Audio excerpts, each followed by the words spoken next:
Radio J, il est 21h, nous sommes en direct comme tous les mardis pour Enfants d'Abraham. Le débat direct et sans tabou, mais dans la bienveillance et la courtoisie qui sied à des enfants d'Abraham d'origine et de pensée ou de cœur. C'est sur 94.8 FM, bien sûr, pour Paris, région parisienne, radioj.fr sur le monde entier. Et ce débat, ce soir, s'inscrit dans une période, en ce moment, de fête religieuse, en tous les cas, pour les juifs et les chrétiens. Les juifs, c'est fête de la libération du peuple juif, celle des chrétiens du salut. Et Enfants d'Abraham va s'intéresser aux valeurs en politique, un peu malmenées ces derniers temps, et particulièrement à gauche, peut-être qu'on me contredira, habitués que nous étions à un certain humanisme et au grand combat de la gauche contre le racisme, SOS Racisme, il y a 35 ans, en faveur du féminisme, et nous assistons ces derniers temps à un éclatement de ces valeurs au profit d'une forme de communautarisme religieux ou sexué, avec de l'indulgence, voire du militantisme en faveur du port du voile, et d'un indigénisme rampant, soutien aux réunions en homo-mixité, déboulonnage de statuts, demande de débaptiser des noms de rues, ou encore, comme le demande un universitaire, Blanchard, de baptiser les rues du nom de personnalités racisées. Ce nom, vous l'entendez ce mot. Et encore la polémique, bien sûr, Audrey Pulvar, sur laquelle nous allons revenir dans quelques instants, qui veut bien concéder que des Blancs puissent participer, mais se taire dans le débat. Et nous allons parler, bien sûr, de tous ces sujets avec nos invités que je me dépêche de vous présenter. Ils sont là en direct. Ce sont 3 enfants d'Abraham ce soir. Je vais commencer, on peut, par galanterie oblige, par Najwa El Haïté. Bonjour Najwa. Bonsoir. Bonsoir, merci d'être là. Vous êtes avocate et femme politique, militante aussi dans des associations. Vous êtes élue d'Évry-Courcouronnes et vous êtes aujourd'hui, d'ailleurs, du point de vue politique, déléguée générale adjointe des territoires de progrès. Vous avez été, il y a encore quelques temps, très proche de Manuel Valls. Exactement. Et je garde des liens d'amitié. Absolument. Vous êtes l'auteur d'un livre qui s'appelle « Laïcité République, considérations sur la République française ». Vous êtes ce qu'on appelle une militante courageuse de la laïcité, une combattante contre l'islamisme. On peut vous présenter de cette manière-là. Et je rajouterais, mais je crois que c'est vrai, vous êtes aussi franco-marocaine. C'est exact. C'est votre côté enfant d'Abraham. Vous savez tout. Merci d'être avec nous. Sylvain Maillard, bonsoir. Bonsoir. Merci d'être notre invité, député de La République En Marche de Paris depuis 2017. Vous êtes aussi chef d'entreprise. Vous tenez à ce qu'on dise d'ailleurs que vous êtes à la fois un politique et un chef d'entreprise. Vous êtes le président du groupe d'études sur l'antisémitisme à l'Assemblée, vice-président du groupe d'amitié France-Israël. Et vous êtes à l'initiative notamment, et nous en reparlerons dans la 3e partie de cette émission, de cette proposition de résolution qui visait à prouver la définition de l'antisémitisme utilisée par l'Alliance pour la mémoire de l'Holocauste.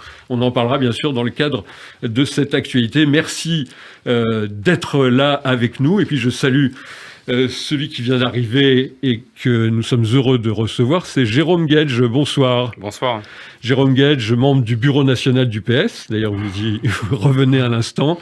Vous êtes secrétaire national à la laïcité du Parti socialiste, élu de l'Essonne. Et, on peut le dire, vous serez tête de liste dans la région Essonne aux élections régionales de l'Île-de-France, que d'ailleurs, la tête de liste générale est Audrey Pulvar. Je rajouterai en 2 mots que vous avez été jadis proche de Jean-Luc Mélenchon et de Julien Drey, oui. Ça fait quelque temps, et que vous êtes un militant, vous aussi, contre l'antisémitisme, évidemment. Et on a envie de se poser la première question, mais que se passe-t-il aujourd'hui? Alors ça ne concerne pas directement Sylvain Maillard, mais que se passe-t-il à gauche avec ces déclarations inouïes? On va peut-être rentrer dans le vif du sujet avec ce qui s'est passé avec Audrey Pulvar, donc elle aussi qui fait des différences sur les Noirs et les Blancs qui peuvent assister à des réunions, mais finalement qui doivent se taire. Alors que se passe-t-il à gauche, Jérôme Guedj? Je vais vous répondre bien évidemment sur Audrey Pulvar, mais d'abord c'est assez intéressant que quand on parle des questions de valeurs, vous vous tourniez en premier vers la gauche, puisque c'est vrai que dans l'histoire de la construction de notre pays, c'est la gauche qui a accompagné notamment la construction républicaine et qui a beaucoup porté de ces débats et de ces enjeux, bien évidemment dans la tradition de la Révolution française, dans le combat pour l'émancipation, dans le combat pour l'égalité, dans le combat également pour la laïcité. Et donc c'est vrai que il faut commencer par dire ce qui demeure une évidence. L'ensemble de ces valeurs républicaines sont constitutives de l'ADN de la gauche. Et en même temps, parce qu'on est ici sans tabou et sans langue de bois, il y a incontestablement une partie de la gauche que je me plais à penser encore minoritaire, très largement minoritaire, mais assez tonitruante dans ses expressions, disruptive, provocatrice, qui a fait le choix sur cet ADN, voilà, d'opérer une forme de mutation et de considérer que là où ces valeurs d'universalisme portaient justement des exigences de progrès conquis de manière collective, hein, pour faire simple, la synthèse jaurétienne, c'est-à-dire la République et la question sociale, c'est-à-dire qu'on avance sur les deux jambes, le cadre est celui de la lutte pour l'émancipation, les progrès, la conquête de droits, mais avec des citoyens égaux, indifférenciés dans le cadre républicain. Et ce qui s'est passé, ce qui se passe, c'est qu'une partie de la gauche a décidé de mettre à l'agenda une autre problématique qui consiste à dire que, fort d'un constat sur lequel il faut être lucide et pas avoir peur de l'aborder, qu'une partie de cette promesse républicaine a échoué. Et il faut que nous nous interrogions collectivement pourquoi notamment cette promesse d'égalité, d'émancipation, de progrès, pour une partie de nos concitoyens, elle n'est plus audible parce qu'elle ne s'incarne pas dans la réalité de leur quotidien. Et au lieu de rester groupés, comme on dit, et de porter un débat collectif, de le faire notamment en mettant au cœur des sujets la question sociale et le fait de dire qu'il y a à la fois la méritocratie, les droits collectifs qui peuvent être conquis, les services publics, enfin toute une série d'aspects dans l'organisation. Elle a décidé de dire qu'il y a une nouvelle figure de l'opprimé, qu'il y a une nouvelle figure de celui qui incarne les quête nouvelle à faire, c'est celui qui précisément vit ces situations d'exclusion, de relégation ou de discrimination. Et partant de cette situation qui existe, et donc il faut être lucide et ne pas minorer la partie du constat, dit il y a des réponses spécifiques qui peuvent être apportées. C'est la reconnaissance donc de la question identitaire comme devenant centrale. Si je devais résumer, c'est la lutte des races qui se substitue à la lutte des classes et qui fait qu'on va s'adresser à des catégories de la population en les essentialisant, en les renvoyant à leur identité qui ne doit pas être méconnue. C'est-à-dire, on a chacun des parts d'identité personnelles, intimes, culturelles, religieuses, ethniques, de genre, etc. Mais elles se substituent à ce qui fait l'humanité commune. Et c'est là que ça devient extrêmement dangereux, parce qu'on est dans la reconnaissance de problèmes spécifiques qui donc se traduisent par des demandes de droits spécifiques, et pire, et je termine par là, pardon d'avoir été long, par un moment qui est terrible, parce qu'on est du coup dans une compétition et une forme de concurrence les uns avec les autres. Alors, j'ai pas répondu sur Audrey Pulvar, et je veux pas éluder la question. À côté de ça, parce que vous vous tournez vers la gauche, il y a dans le paysage politique aussi un camp qui s'appelle la droite, et puis un autre camp qui s'appelle l'extrême droite, qui lui, d'une certaine manière, a lui aussi l'obsession de la race, mais pas pour les mêmes raisons. Il a l'obsession de la race parce que il y a cette idée que, notamment à l'extrême droite, évidemment, consubstantiellement à l'extrême droite, les races existent et que implicitement il y a une hiérarchie et des différences qui se justifient. C'est la gauche qui est rattrapée par les idéologies racialistes en fait, de l'extrême droite. Et ce qui est assez terrible, Jérôme Guedj, voilà, on vous a entendu parce que vous avez placé le débat sur la gauche. Ce qui est terrible, c'est que l'extrême droite a réussi à mettre au cœur du débat politique un certain nombre de ces sujets. Il ne faut pas tomber dans le piège. Et malheureusement, Audrey Pulvar, non pas qu'elle est tombée dans le piège, mais elle a voulu introduire une part de complexité dans les enjeux relatifs à la lutte contre les discriminations. Elle n'a pas dit de manière aussi caricaturale que les Blancs se taisent. Elle a dit, dans certaines situations, la parole doit être entendue en premier et après débattue collectivement. Mais dans le contexte d'immédiateté, d'hystérie du débat politique, ce genre de complexité réduite en quelques lignes se traduit par cette polémique. Et moi, je le dis sincèrement, puisque ça a été un point, y compris de débat avec elle ces derniers jours, de grâce, ne tombons pas dans ce piège. remettons la question sociale, les sujets qui sont au cœur de la future élection régionale, plutôt que d'aller dans la question identitaire matin, midi et soir. Il ne faut pas la minorer, il ne faut pas en faire le sujet principal. Vous avez présenté le débat, vous avez défendu déjà les valeurs de la gauche historique et d'aujourd'hui. Moi, je reste un instant quand même sur l'affaire Audrey Pulvar, je l'appelle comme ça. Sylvain Maillard, beaucoup de gens réagissent en disant c'est du racialisme, c'est un faux pas. Il faudrait que Audrey Pulvar ne soit plus tête de liste. Certains ont demandé donc sa démission, tête de liste aux élections régionales de l'Île-de-France. Alors, Sylvain Maillard, là, c'est l'apanage de la gauche d'avoir des valeurs républicaines, humaines, formidables. J'ai pas dit ça, hein. J'ai pas dit que c'est l'apanage. J'ai dit on les a portés, pardon Sylvain. On a bien écouté Jérôme Guedj et en fait je pourrais signer 99% de ce qu'il a dit, certes longuement, mais je crois que ça méritait une explication. Oui, moi j'étais dans ceux qui se sont offusqués publiquement parce que je crois que essentialiser ce que nous sommes, c'est la fin du modèle français. On vient en France, vous savez, il y a 2 ans, on a voulu changer la Constitution. Et dedans, dans le projet que nous portions, il y avait entre autres l'abandon du mot race dans la Constitution. Car pour nous, il n'existe pas des races, il existe une race, c'est la race humaine.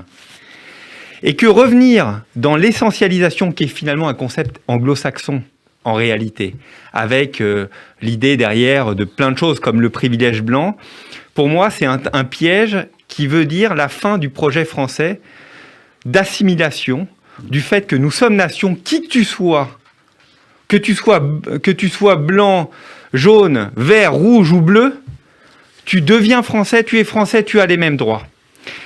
Mais je n'élude pas ce qu'a dit aussi Jérôme Guedj, qui me semble important, sur les discriminations. Moi, je crois que les discriminations, elles sont sociales. Vous savez, quand vous êtes fils ou fille de député, vous êtes noir de peau, vous inquiétez pas, ces enfants-là, ils n'auront jamais aucun souci. Pourquoi ? Parce que quand on dit qu'on met 6 générations à sortir de la pauvreté et cet ascenseur social qui est en panne en France, moi je suis persuadé que c'est un problème fondamentalement social et que c'est l'incarnation de l'arrêt de cet ascenseur social. Et donc, la réponse par « je suis discriminé parce que je suis d'une couleur » qui ne correspondent pas à la majorité d'un pays, pour moi, est une mauvaise raison. D'abord parce qu'au fond, ça voudrait dire qu'il n'y a pas d'espoir. Moi, je suis profondément dans un projet d'espérance. Et donc, on est dans les enfants d'Abraham, on est dans un projet d'espérance.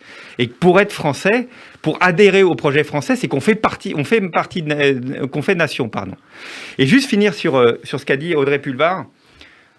Honnêtement, moi, j'ai plutôt du respect pour Audrey Pulvar. Je vous le dis très clairement, je pense que c'est quelqu'un qui réfléchit, qui pense, et c'est pour ça que ça m'a particulièrement choqué. Parce que je ne comprends pas qu'elle puisse tomber dans ce piège que lui tendent des oppositions à elle, d'ailleurs, qui ne voteront jamais pour elle, qui sont très opposées au projet qu'elle va porter. Dedans, par une impression de complaisance. Moi, je crois très fondamentalement que la gauche, et je ne suis pas issu de cette famille, la gauche, elle doit porter un projet, une espérance sociale. Et quand elle s'éloigne de ça, je pense qu'elle se trahit et que ses électeurs ne seront pas là. Merci Sylvain Maillard. Je me retourne vers Najwa El Haïté. Vous aussi, vous êtes issu de la famille de la gauche, oui. Gauche républicaine. On le disait tout à l'heure, encore proche de Manuel Valls. Vous avez eu des mots très durs sur les propos tenus par Audrey Pulvar. Vous dites qu'il y a même une question qui pourrait relever du pénal, mais plus que cela, ce sont des propos qui vous heurtent fondamentalement ? Oui, qui m'ont particulièrement choquée parce que, pour tout vous dire, j'ai revu la vidéo, mais 2 fois, pour vraiment vérifier les propos d'Audrey Pulvar. Surtout que comme ce qui a été dit, moi j'ai beaucoup de respect pour cette femme, pour cette journaliste qui est engagée, et donc je n'y croyais pas. Et ces propos m'ont profondément choquée. Pourquoi ? Parce que le combat contre le racisme, il est universel. Il doit pas rejeter l'autre. Et pourquoi je dis ça ? Parce que vous le disiez, j'ai beaucoup milité au sein d'associations en faveur du droit des femmes, et je peux vous dire que les femmes qui excluaient les hommes, n'avaient pas leur place, notamment dans les associations dont j'ai été présidente pour l'une d'entre elles. Parce que j'estime que ces combats-là doivent être universels, unitaire, il n'y a pas de bon racisme, il n'y a pas de mauvais racisme, et donc je n'ai pu qu'être choquée par ces propos. Vous savez, je cite souvent une consoeur, Gisèle Halimi, qui a porté le combat en faveur du droit des femmes, non pas sans les hommes, mais avec eux. Et on voit que la cause des femmes a évolué et a avancé parce que, aux côtés des femmes, il y a des hommes qui se sont engagés à leur côté. Et donc moi, voilà, je crois plus à l'universalisme des combats plutôt que au rejet de l'autre. Pour les mener. Najwa El Haïty, notre invité, notre enfant d'Abraham ce soir, en compagnie de Sylvain Maillard, le député de la première circonscription La République En Marche, et de Jérôme Guedj, secrétaire national à la laïcité au Parti socialiste. On va continuer à parler bien sûr de cette question des valeurs après cette petite pause. Radio J, les enfants d'Abraham ou d'ailleurs, il est 21h17, très exactement, changement d'heure. Nous sommes en direct, c'est le débat en bonne compagnie avec Najwa El Haïty, Sylvain Maillard et Jérôme Guedj. On parlait juste avant, mais c'était une question importante. On a parlé d'une sorte de dérapage d'Audrey Pulvar sur ces questions de non-mixité de réunion. On pourrait parler si on pourrait se taire si on est blanc, mais restons un instant sur ces questions-là, parce que pour nos auditeurs, j'imagine que c'est assez incompréhensible de voir, pour revenir, la gauche s'adonner à un certain nombre d'attitudes étranges. Je voudrais qu'on revienne un instant sur... Il y a eu quand même l'épisode du syndicat de gauche l'UNEF, interdisant là aussi aux non-racisés de pouvoir se présenter dans un débat. On en est où dans cette affaire-là, racisé, raciste? Est-ce que la gauche, aujourd'hui la gauche socialiste en particulier, on va dire, je prends l'intervention de Rachida Dati qui dit « Après avoir été élu grâce à des Verts qu'elle qualifie d'anti-républicains, Anne Hidalgo a une adjointe ségrégationniste. » Bon, ça, c'est de la politique. Exactement. Nicole... Voilà. Exactement. C'est exactement Jérôme ça. Guedj. Oui, non, mais Nicole Guedj, on nous confond parfois, mais c'est la première fois qu'on me confond sur le genre, quand même. Là, c'est cocasse. J'en profite pour saluer. Ça fait des ravages, le genre. Pour saluer Nicole Guedj. Mais bon, ça fait des Guedj partout, c'est toujours bien. Fin de la plaisanterie. Par contre, là, ce qui n'est pas drôle du tout, c'est en effet ceux qui viennent sur des sujets qui sont sérieux, on le disait à l'instant avec Sylvain Maillard, mettre de l'huile sur le feu, et on les trouve notamment des deux côtés. Moi, je n'aime pas le terme de racisé. Voilà, je le dis parce que c'est celui précisément qui va renvoyer à ce que je disais tout à l'heure, une essentialisation, une assignation identitaire. Voilà, je préfère ce que dit Rachel Kahn dans son joli livre quand elle dit qu'elle est racée et qu'on est tous composés d'identités multiples. Mais en même temps, je ne me mets pas des œillères en disant les situations de discrimination n'existent pas. Mais quand Rachida Dati, elle veut justement mettre de l'huile sur le feu en disant d'abord, c'est toute la gauche. Enfin, on va ramener les choses à leur place. D'abord, une seconde, je reviens sur Audrey Pulvar. Je ne vais pas y revenir, mais vos auditeurs qui aiment lire la presse, je les invite à lire 2 tribunes qui ont été publiées, qui sont sur Le Monde, le site du Monde ce soir. Celle de mon ami Patrick Klugman, l'ancien président de l'Union des étudiants juifs de France. Ancien maire adjoint aussi. Ancien adjoint à la mairie de Paris, qui dit la même chose. On peut ne pas être d'accord avec l'idée que défend l'UNEF, justement, des réunions non mixtes, dès l'instant où elle consiste à organiser un repli identitaire et à organiser quasiment une demande de reconnaissance spécifique. Parce que quand on est dans l'entre-soi du combat, alors à la fin, c'est quoi les réponses? C'est des quotas ou la discrimination positive, et donc pas des réponses universalistes. Par contre, qui est des espaces, et franchement, je le redis, alors même que j'ai eu des points de désaccord, Audrey, elle dit, si vient à cet atelier une femme blanche, un homme blanc, j'aurais tendance à dire qu'il n'est pas question de le jeter dehors. En revanche, on peut lui demander de se taire, lui demander d'être spectateur silencieux, et un peu plus loin dans l'interview, elle dit pour après apporter son témoignage, mais en ayant déjà entendu la parole libérée, autonome de celui qui vit les discriminations. Donc transformer ça en faisant d'Audrey Pulvar une raciste, une racialiste, alors que pour le coup, et vous le savez, c'est une militante universaliste contre l'antisémitisme, pour la République depuis tous ces combats, ça c'est quelque chose d'assez terrible. Oui, et moi je ne la suspecte pas mais d'avoir cédé à une forme d'électoralisme. Jérôme Gage, le problème, c'est que après vous avez une nouvelle actualité par rapport à Audrey Pulvar, où vous avez Rachid Temal dans un tweet qui souligne, qui plutôt pointe du doigt les problèmes à l'UNEF. Les réunions racisées de l'UNEF. Et il semblerait, parce que moi je parle au conditionnel parce que je vérifie souvent l'information, il semblerait que Audrey Pulvar ait tiré les oreilles de Rachid Temal au cours d'une réunion en lui disant « Eh bien, je suis désolée, ton tweet était en trop. » Écoutez, non, vos informations sont pas les bonnes. Donc, je vérifie auprès de vous. Dans l'interview devant Apolline de Malherbe, elle dit que elle ne défend pas les réunions non mixtes. Et elle le redit dans sa tribune ce soir. Donc, de toute façon, les choses sont claires. Mais d'abord, quand même, phénomène archi-minoritaire là où il existe. Mais je suis d'accord, c'est des questions de principe. Voilà, donc, c'est une question de principe. Et les mots ont un sens. Quand elle dit les Blancs doivent se taire, les mots ont un sens. Quand elle dit on peut lui demander de se taire, lui demander d'être spectateur silencieux pour après avoir entendu ceux qui sont victimes de discrimination, construire, et c'est ça qui m'intéresse, la réponse ensemble. Parce que le vrai problème, il est là. Le jour où l'antiracisme devient l'apanage uniquement de ceux qui sont concernés par le racisme, alors on est mort. Je me rappelle tant de fois dans des manifs, après Ilan Halimi, après Ozar Hatorah à Toulouse, ou après Mireille Knoll, on abjurait collectivement que ce ne soit pas que les Juifs, le CRIF, ou le Consistoire, ou les associations qui appellent à la manifestation, mais l'ensemble du pays. Il y a des moments où on s'est d'ailleurs senti seul. Et le drame d'aujourd'hui, vous parliez d'SOS Racisme, c'est que là où hier le combat antiraciste, il était, c'est peut-être irénique, c'est peut-être nostalgique, il était black blamber, et avec les Juifs aussi là-dedans. Après, chacun est venu dans son couloir, dans une sorte de concurrence victimaire. Mais c'est ça qui est terrible. Non, mais je suis absolument d'accord. Mais je suis absolument d'accord. Et je dis que pour certains, c'est à l'agenda politique de manière délibérée parce que c'est organisé. Là, pour le coup, une forme de séparatisme qui consiste à dire ce pays est raciste, ce pays consubstantiellement nous méprise. Il y a des échecs de la promesse républicaine. Je ne le conteste pas, mais je ne cède pas à la facilité de ceux qui, on n'a pas encore lâché le terme, disent d'un côté, il y a tout cela et on les traite d'islamo-gauchistes, ça arrange bien du monde parce que c'est pour l'extrême droite, c'est deux détestations en une formule. On va y revenir.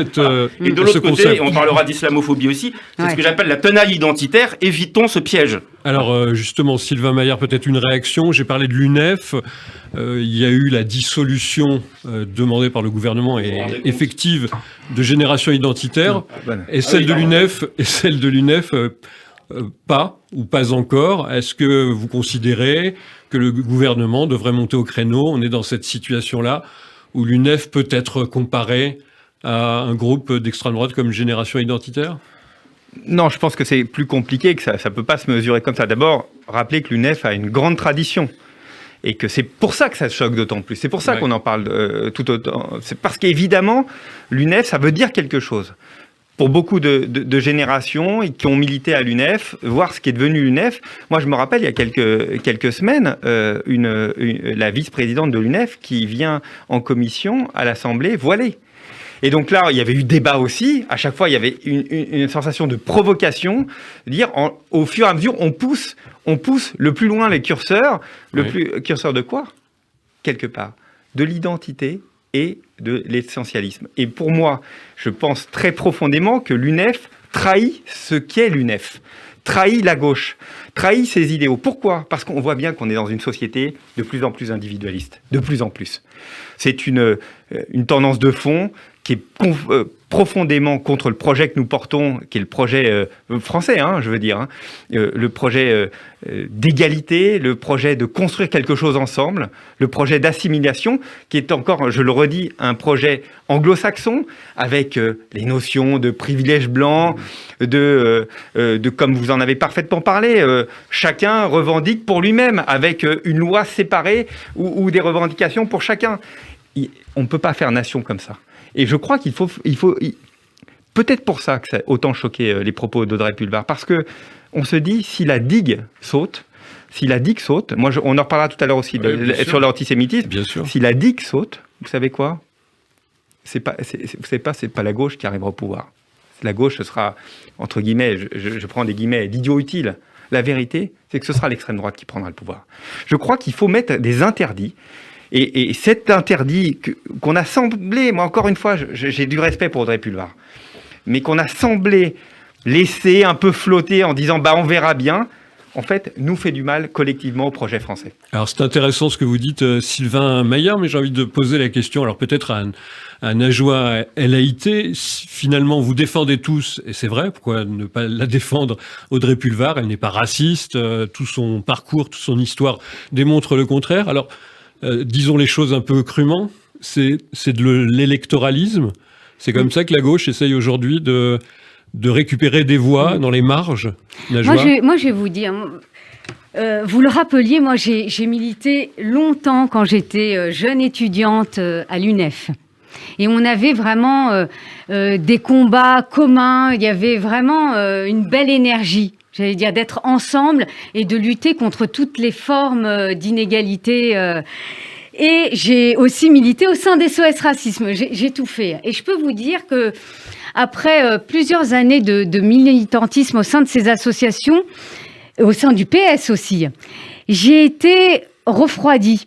Pourquoi j'ai été refroidie ? Parce que moi, quand j'ai pris ma carte au Parti socialiste, j'étais animée, comme je disais, par des combats communs.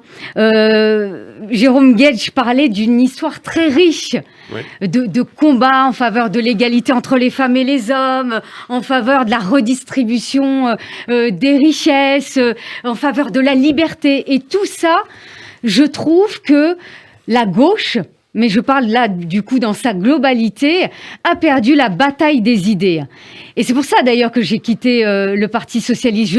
Je m'y retrouvais plus. Et j'ai trouvé aussi que le Parti socialiste a particulièrement été influencé, et je ne vais pas parler au nom des autres partis de gauche, mais par les travaux de Terra Nova, qui a estimé... C'est un institut de pensée... Qui est un think tank... qui réfléchit d'ailleurs, on en entend moins parler, mais en tous les cas, qui réfléchit sur différentes thématiques et qui a réfléchi notamment sur l'évolution sociologique de l'électorat du Parti socialiste en disant maintenant la classe ouvrière, démographiquement, elle s'amenuise. La classe ouvrière, on ne répond plus vraiment à ses attentes. Où elle est perdue. Oui, pour la cause, elle est déjà au Front National. Il y a aussi ça. Je me souviens aussi des propos très défaitistes en 2001 de Lionel Jospin qui disait l'État ne peut pas tout. Quand il était face à des salariés qui étaient très inquiets pour l'avenir de leur emploi. Donc j'ai vu... Vous voulez dire qu'il y a un nouveau peuple, un nouveau prolétariat, mais différent, alors, ce think tank proposait donc de s'orienter électoralement parlant vers les femmes, vers les minorités, vers les quartiers populaires. Donc, en fait, il fallait répondre à des intérêts catégoriels. On n'était plus dans l'intérêt général. En fait, on répondait à des intérêts catégoriels. Bon, autant vous dire que moi, à partir de là, je m'y suis plus du tout retrouvée. Donc ça a été une vraie déchirure parce que je suis pas chez le psy, mais ça a été une vraie déchirure pour moi parce que j'ai passé de longues années à militer auprès de camarades et je me suis plus retrouvée dans ces combats catégoriels. Et je pense que on paye cela aujourd'hui. C'est-à-dire que la gauche aujourd'hui, elle ne fait plus rêver. Et vous avez une partie de la gauche, et là je rejoins Sylvain Maillard et Jérôme Guedj, vous avez une partie de la gauche qui, du coup, a carrément basculé, c'est-à-dire qui fait du pur électoralisme, qui se lie avec l'islamisme, et on peut les citer puisqu'on les connaît, la France insoumise, certains verts, parce que j'apporte quand même de la nuance à mes propos, certains verts, et donc c'est pour ça qu'on vit toute cette actualité-là. Au-delà d'une société individualisée qui répond à des intérêts catégoriels, vous avez aussi l'influence des États-Unis. La cancel culture nous vient des États-Unis. On va y revenir dans quelques instants. Cette cancel culture, peut-être dans un instant, justement, Jérôme Guedj répondre à si la gauche, notamment socialiste, fait rêver ou pas. Je voulais juste revenir sur un sondage qui a été placé par Radio J depuis cet après-midi dans notre émission Enfants d'Abraham. Alors on n'en est pas encore à toutes ces questions et pour en faire une idée générale, mais la question c'est la gauche s'est-elle perdue dans l'islamo-gauchisme? On va parler de cette notion-là qui est un peu floue pour certains, fourre-tout comme dit Jérôme Guedj. En tous les cas, vous êtes près de 75% à estimer que la gauche s'est perdue dans l'islamo-gauchisme. Encore faut-il savoir quelle est cette gauche-là. On va marquer une toute petite pause, Avner, et on se retrouve dans quelques instants. Radio J, vous écoutez les enfants d'Abraham. Nous sommes en direct en ce beau mardi, très chaud d'ailleurs, y compris dans le studio, mais avec un débat extrêmement chaleureux, vif, intéressant. Pas très antagoniste pour l'instant, mais on va y revenir peut-être en compagnie de Jérôme Guedj, de Najwa El Haïté et de Sylvain Maillard qui sont avec nous. On parlait des fondamentaux de la gauche, notamment de ses valeurs démocratiques, ses valeurs d'humanisme. Et on faisait allusion il y a quelques instants à cette culture qui nous vient des États-Unis, en gros. On va résumer ce qu'on appelle la cancel culture. Atteint la France, les attaques contre les piliers de notre culture qui sont assez quotidiennes. On déboulonne des statuts d'hommes jugés colonialistes et on n'en finit pas de s'excuser sur ce qui a fait l'histoire de France. Et il y a bien sûr la dérive aussi qu'on a pu appeler dans des rangs issus de la gauche l'islamophobie. On va, dans la troisième partie, nous parlerons de l'antisémitisme, parce qu'il y a beaucoup d'événements intéressants qui sont liés à ce sujet, mais peut-être sur cette question comme de l'islamophobie, il y a eu beaucoup de débats, c'est vrai. Est-ce que c'est un terme qui est, selon vous, Jérôme Guedj, par exemple au Parti Socialiste, qui est acceptable, qui peut se mettre aux côtés de la lutte contre le racisme ou la lutte contre l'antisémitisme ? Comme pour le terme, parce que vous savez, la politique, elle commence d'abord par la maîtrise des mots. Comme pour le terme de racisé, celui-ci, malheureusement, parce qu'il aurait pu rentrer dans le débat sans poser de problème, mais pour une partie de ceux qui l'ont porté, avait une arrière-pensée politique majeure. Et, vous parliez du Parti Socialiste, les choses ont été claires sur un moment fondateur. De la même manière que la semaine dernière, le Bureau national du PS a pris une résolution pour dire qu'il condamnait les réunions non mixtes portées par l'UNEF, un des moments fondateurs et qui participer justement de cette clarté dans les valeurs républicaines, ça a été en novembre 2019, j'en parle d'autant plus facilement que je n'étais pas membre du bureau national à ce moment-là, quand le PS n'a pas appelé à participer à cette manifestation du 11 novembre 2019, dont le mot d'ordre était la lutte contre l'islamophobie. Ouais. On était au lendemain d'un odieux attentat à Bayonne et immédiatement avec d'autres, avec le PS, nous avons condamné cet attentat et appelé à la solidarité et au soutien de nos concitoyens de confession musulmane frappés par ce racisme anti-musulman. Sauf que d'aucuns derrière ce terme d'islamophobie, et c'était le mot d'ordre de cette manifestation, nous disaient tout autre chose. Dans le mot d'ordre de cette manifestation, il est dit « Nous sommes contre toutes les manifestations d'islamophobie ». Alors, il y a celles que je viens de partager, le racisme, les vexations, les discriminations, mais aussi les lois jugées islamophobes. Et ces lois, c'était quoi? C'était la loi de 2004 sur l'interdiction du port des signes ostentatoires à l'école, et la loi de 2010 sur l'interdiction du voilement intégral du visage, c'est-à-dire la burqa. Donc, on voit bien que derrière ce terme, il y a des gens qui ont un agenda politique, et ceux-là, on les nomme, ce sont les islamistes, qui ont un projet politique qui consiste à dire que nous n'acceptons pas les lois de la République, et que derrière des victimes authentiques du racisme ou des discriminations, on va dire, c'est parce que vous êtes musulmans et parce que vous êtes dans un contexte législatif qui n'aime pas les musulmans, et pire, qui ne nous permet pas, et ça se cristallise sur les débats sur la laïcité, ça se cristallise justement sur le rapport du religieux avec le politique. Donc ce terme d'islamophobie, c'est malheureusement un cheval de Troie de toutes celles et tous ceux qui ont un projet politique. Donc moi, c'est pour ça que c'est terrible, parce que si on dit je suis contre ce terme, on va dire donc vous êtes islamophobe. Non, parce que je suis un antiraciste universaliste, je suis pour le combat contre le racisme avec tout le monde, mais je ne veux pas qu'au passage, on me glisse des choses avec lesquelles je n'adhère absolument pas, qui est la remise en cause, notamment de la séparation de l'Église et de l'État, de la loi de 1905, d'un certain nombre de principes républicains, et puis aussi, au-delà de la seule loi de 1905, de ce qui va avec, la liberté d'expression, l'égalité homme-femme, la lutte contre l'homophobie, autant de sujets. Parce que l'islamisme, c'est quoi? C'est de l'extrême droite religieuse, rien d'autre. Ils sont homophobes, ils sont antisémites, ils sont anti-républicains. C'est de la pure extrême droite. C'est Mais pour ils ça que d'ailleurs, utilisés. c'est une tenaille identitaire parce que ils se nourrissent mutuellement les uns et les autres parce que ils se Sylvain renvoient la Maillard. balle. Donc voilà, ne tombons pas dans ce piège, mais dans le combat qu'on a à mener contre lui. C'est là que les valeurs nous aident en y restant fidèles. Voilà. Alors la République en marche a été un petit peu ni droite ni gauche un peu ces derniers temps. Sur cette question d'islamophobie, vous avez l'impression que ça fait du mal à qui ? À la gauche, à la droite, à la France ? Non, mais ça fait du mal à la France. L'islamophobie, c'est un projet politique. C'est un projet politique d'islamisme. Point. À la ligne. Donc ça, je crois qu'on a mis des mots. D'islamisme, c'est-à-dire d'islam radical. On peut un projet de construction, de conquête mené. Je ne sais pas si on a le temps dessus, mais par plusieurs officines, dont les Frères musulmans, dont l'organisation qui n'a qu'un projet d'instaurer un islam politique sur les différents territoires et donc le territoire français. Nous, il n'y a pas d'ambiguïté.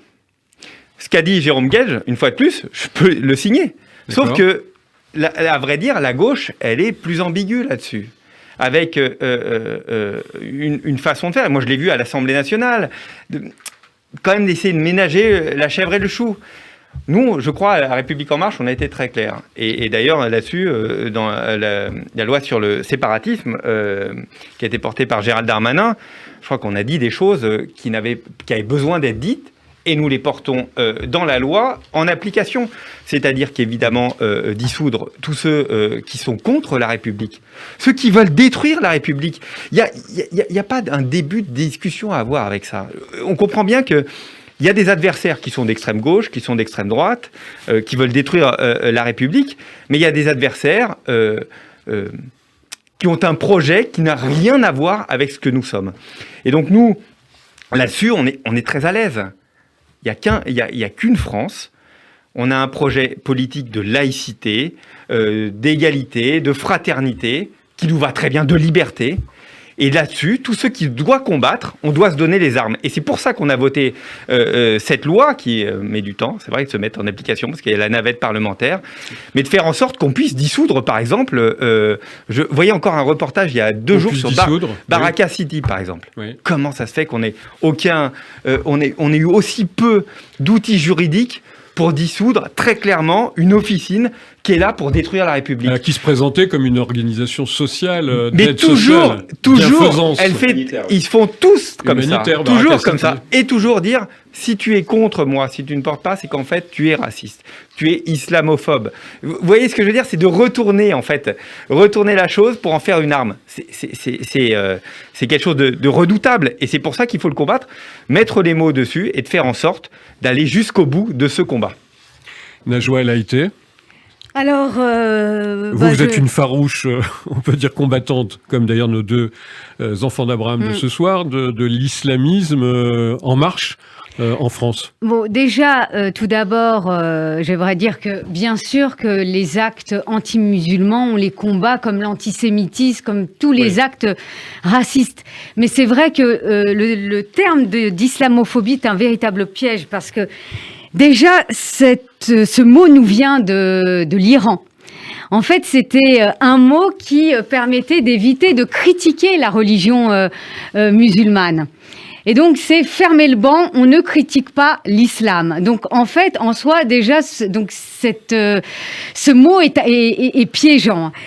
Ensuite, ce mot a été récupéré par des mouvements islamistes en France. Donc, certains ont été cités, donc le CCIF, qui a été aujourd'hui dissous, mais j'aimerais rappeler que c'est une bonne chose que ce mouvement ait été dissous, mais c'est pas parce qu'il y a dissolution d'une association ou d'un mouvement qu'elle devient inoffensive. Ou qu'il disparaît. L'idéologie, elle est toujours là. D'ailleurs, ils se sont réinstallés à Bruxelles, et c'est pas parce qu'ils sont à Bruxelles que l'idéologie idéologie disparaît. Elle se diffuse encore auprès de jeunes, fragiles, vulnérables, etc.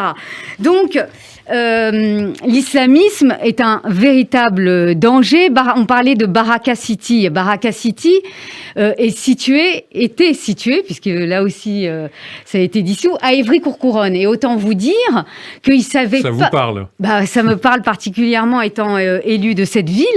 Et autant vous dire qu'ils savaient parfaitement draguer les jeunes en échec scolaire. Donc moi, je suis très sensible à ce qu'a dit Jérôme Guedj quand il parlait de promesses républicaine, parce que ce discours idéologique qui est mortifère, eh bien, il séduit une certaine jeunesse qui a plus de repères, qui est en échec scolaire, qui sort de l'école, qui sait pas quoi faire de son avenir. Et en fait, ces discours-là, l'islamisme porte chez ces jeunes. Et en fait, c'est ces jeunes qu'il faut sauver de cette idéologie, parce que les idéologues, vous avez beau leur parler, vous perdez votre temps.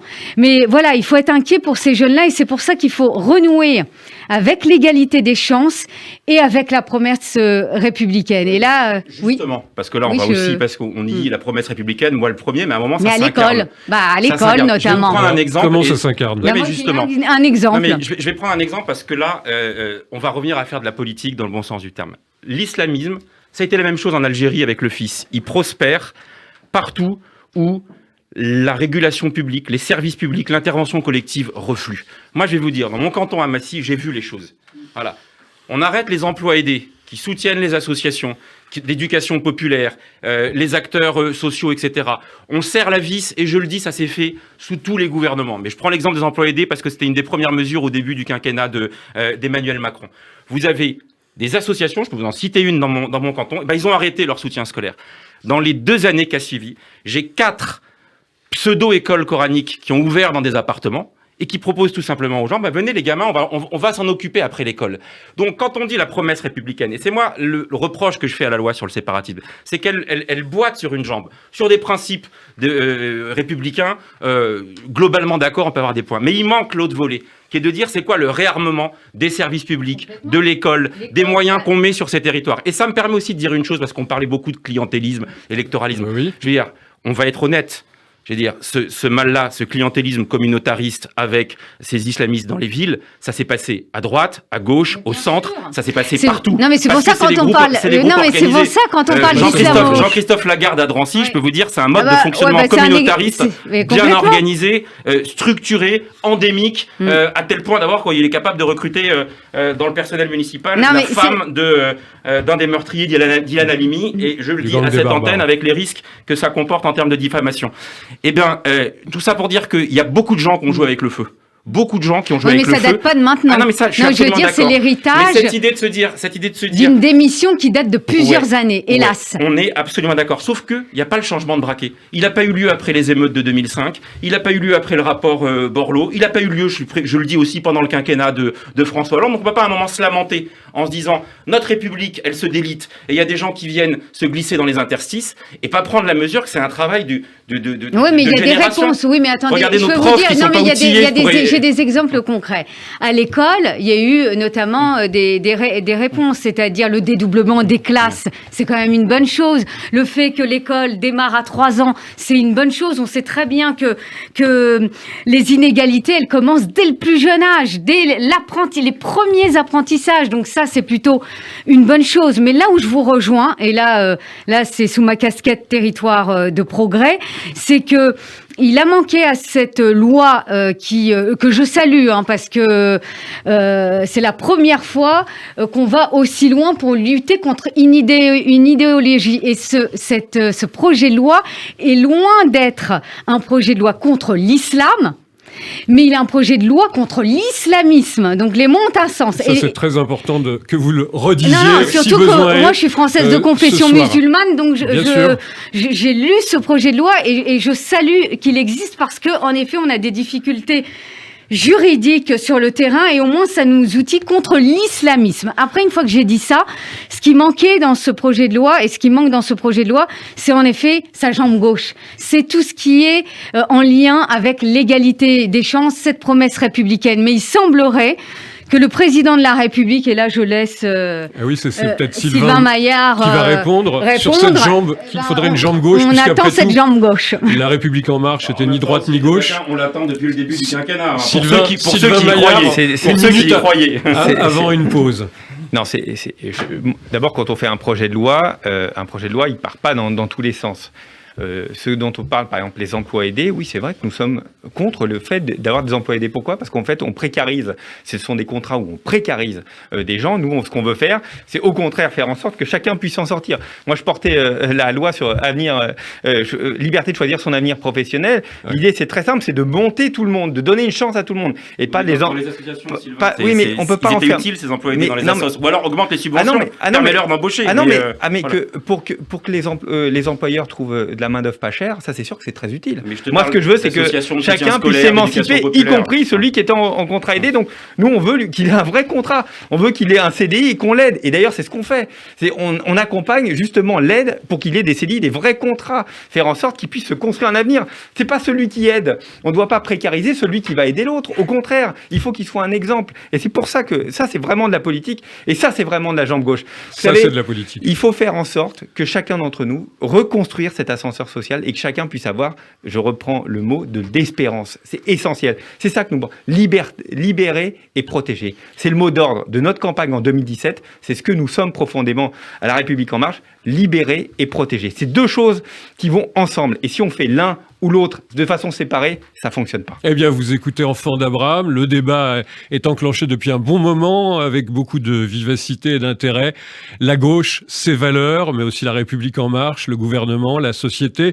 Alors, dans cette troisième partie, on va aborder quand même une question, malheureusement, le mal endémique, qui s'appelle l'antisémitisme, à travers notamment ce qui s'est passé à Strasbourg. Les enfants d'Abraham, dernière partie de ce soir dans notre émission en direct, bien sûr, sur la question des valeurs politiques, des valeurs de gauche aussi, et de façon plus générale, des combats à mener.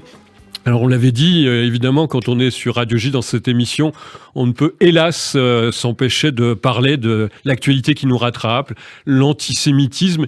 Auparavant, juste un détour du côté de Strasbourg pour rappeler peut-être à nos auditeurs, il y a eu donc ce vote par la mairie de Strasbourg, la mairie alsacienne, d'une subvention à hauteur de 2,5 millions pour une mosquée apparemment sous égide turque, proche des salafistes, qui a été donc, ce projet a été voté. En revanche, et c'est là je vais m'adresser directement à Sylvain Maillard, parce que je vous rappelle que Sylvain Maillard, en tant que député, vous avez porté cette définition de l'antisémitisme à l'Assemblée nationale, utilisée d'ailleurs par l'Alliance pour la mémoire de l'Holocauste, le IHRA, qui permet de reconnaître l'antisionisme, la négation d'Israël, comme une forme d'antisémitisme. Et Dieu sait, si on peut s'exprimer ainsi, Sylvain Maillard, que même au sein de La République En Marche, vous avez eu du mal à faire voter, à faire accepter cette question. C'est vrai, je le dis très clairement, ça a été difficile. On était en 2019, c'est il y a 1 an et demi, et je pense le combat d'il y a 1 an et demi plus tard, je pense que pratiquement à une unanimité, on réussirait à l'Assemblée nationale. Je crois que ça a évolué profondément et que c'est devenu la définition largement partagée en Europe, reprise par la quasi-totalité des États, donc votée à l'Assemblée nationale, repris à Paris, d'ailleurs voté à Paris, à Nice, et puis Strasbourg s'est pris les pieds dans le tapis. Parce que le même soir, ils votent une subvention à une association clairement islamiste, 2,5 millions, et refusent de reconnaître cette définition, qui est une définition largement adaptée. C'est pas l'exemple le plus simple de ce qu'on appellerait l'islamo-gauchisme, alors. Écoutez, en tout cas... En action, en image... Moi, je crois que les Verts, faut être très clair, les Verts, il y a une partie des Verts qui sont pas clairs du tout. Voilà, tout simplement, qui ont un rapport avec l'antisémitisme, avec... oui, je dirais l'antisémitisme qui est à géométrie variable. C'est-à-dire qu'on aime dire qu'on est antisémite, on est contre l'antisémitisme, pardon, mais au fond, c'est toujours oui, mais. Oui, mais. Méfiez-vous toujours, ceux qui vous parlent d'antisémitisme, qui vous disent toujours mais. Ça veut toujours dire... Je l'ai appris depuis quelques années maintenant que je préside ce groupe à l'Assemblée. Il y a toujours des... Mais vous savez, l'antisémitisme, et je vais finir là-dessus, moi, j'étudie, je travaille dessus, est assez différent du racisme. Le racisme, c'est un sentiment de supériorité. Et l'antisémitisme, c'est l'inverse. C'est un sentiment d'infériorité. C'est pour ça qu'il est génocidaire. C'est pour ça que il est en pointe de la destruction d'une société. Et c'est pour ça qu'il faut toujours faire en sorte que quand il pointe l'antisémitisme, c'est le début d'une destruction d'une société. Et donc, je crois profondément que sur l'antisémitisme, il n'y a pas de pas de côté à faire. C'est l'avant-garde du combat que nous devons mener en permanence. Et dès qu'il y a du oui mais, vous savez quoi, Sylvain, on a déjà abdiqué. Je vais pas dire un oui mais, parce que je l'ai dit tout à l'heure, une partie de la gauche, elle a ses dérives, etc. Mais ça ne rend service à personne que de dire que les écologistes sont... Une partie des écologistes. Oui, mais du coup, voilà, c'est comme pour nous, on nous dit une partie des socialistes. On va dire des noms.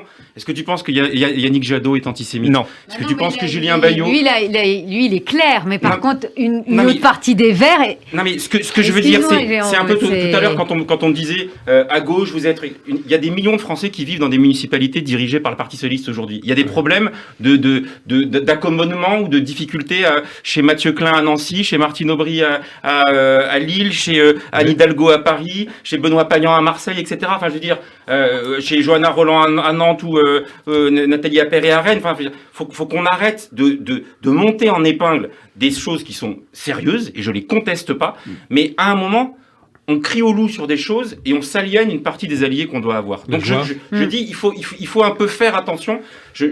Moi-même, je l'ai dit tout à l'heure, qu'une partie de la gauche se dévoie et pense que la nouvelle figure, c'est de l'opprimé, il faut nommer les choses, c'est le musulman discriminé, et que dans une approche... Même s'il est islamiste.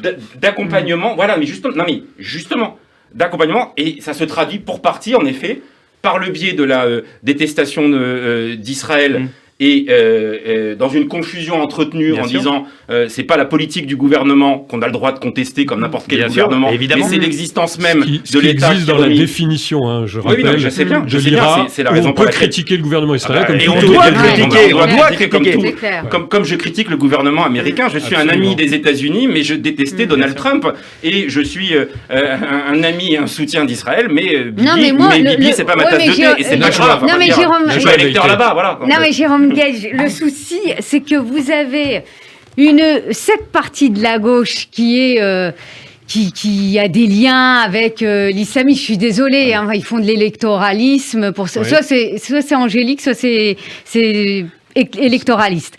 Donc, mais le PS, il est inaudible. Non mais on a l'impression, non mais vraiment, le PS est inaudible. On ne sait pas ce que pense le Parti socialiste sur ces questions-là. Mais alors, on va dire les choses clairement. Par exemple, à Strasbourg, Catherine Trautmann, elle n'a pas voté la subvention parce que c'est un autre sujet. C'est un autre sujet, la subvention. Il faut quand même rappeler aussi. C'est deux sujets différents. Mais j'en profite. Il faut quand même rappeler que c'est lié au droit local spécifique. Oui, voilà. Le droit local issu du Concordat. Enfin, pas tout à fait le Concordat. On n'est pas obligé de subventionner une association. Il n'y a pas de droit local pour ça. Non, mais sauf que ça donne une appréciation discrétionnaire. C'est la raison pour laquelle on disait, qu'est-ce qu'on dit? Moi, je suis secrétaire national du PS à la laïcité. Nous, désormais, et je regrette que ça n'ait pas pu commencer à être abordé dans la loi sur le séparatisme, il faut sortir de tous les droits spécifiques, et notamment sortir du Concordat à Saint-Pierre-et-Miquelon, à Mayotte, en Guyane. Si on est pour la laïcité partout et pour tous, ces héritages historiques qui peuvent avoir leur légitimité, il faut en sortir progressivement. Vous savez pourquoi? Parce qu'il y en a certains qui vont les instrumentaliser pour dire mais pourquoi on ne fait pas ça ailleurs? Pourquoi dans les autres villes? Parce qu'il y a plein de gens, moi j'ai vu, qui disent ah bah tiens, on peut subventionner des mosquées. Vous avez raison. On a toujours dit qu'on pouvait pas le faire. Vous l'avez dit justement, Jérôme Gage. Et Catherine Trautmann, elle a voté la résolution sur les socialistes ne se sont pas fourvoyés, ça c'est clair, y compris. Non mais il faut qu'on les entende, un peu plus. J'ai l'impression de parler fort là. Non là c'est bien. Ce soir on en entend un. Je vais vous poser la dernière question. On est entre gens de bonne compagnie. Vous êtes des enfants d'Abraham. Vous avez comme point commun les valeurs importantes de la République, de la laïcité, des droits de l'homme et de la lutte chevillée au corps contre le racisme et l'antisémitisme. On en a assez parlé tout au long de cette soirée. Alors je vais vous poser la question un peu traditionnelle en fin de cette émission. Qu'est-ce qu'être un enfant d'Abraham? Aujourd'hui, on parle dans un contexte, évidemment, il ne s'agit pas d'être un religieux ou un juif, un musulman ou un chrétien, mais qu'est-ce que ça représente pour vous, par exemple, Sylvain Maillard? Être un enfant d'Abraham, c'est d'être une femme, un homme, rempli d'espérance. J'utilise beaucoup ce mot-là, tiens, aujourd'hui. Rempli d'espérance. Un enfant d'Abraham. Vous savez, je vous l'ai dit tout à l'heure en antenne, j'adore le nom de votre émission. Je trouve les enfants d'Abraham, je trouve c'est un nom magnifique. Vraiment, bravo à celui qui l'a trouvé, c'est vous, bravo. Je trouve que c'est magnifique. Voilà, moi je suis fier que nous soyons des enfants d'Abraham. Et donc, Abraham, c'est aussi l'espérance.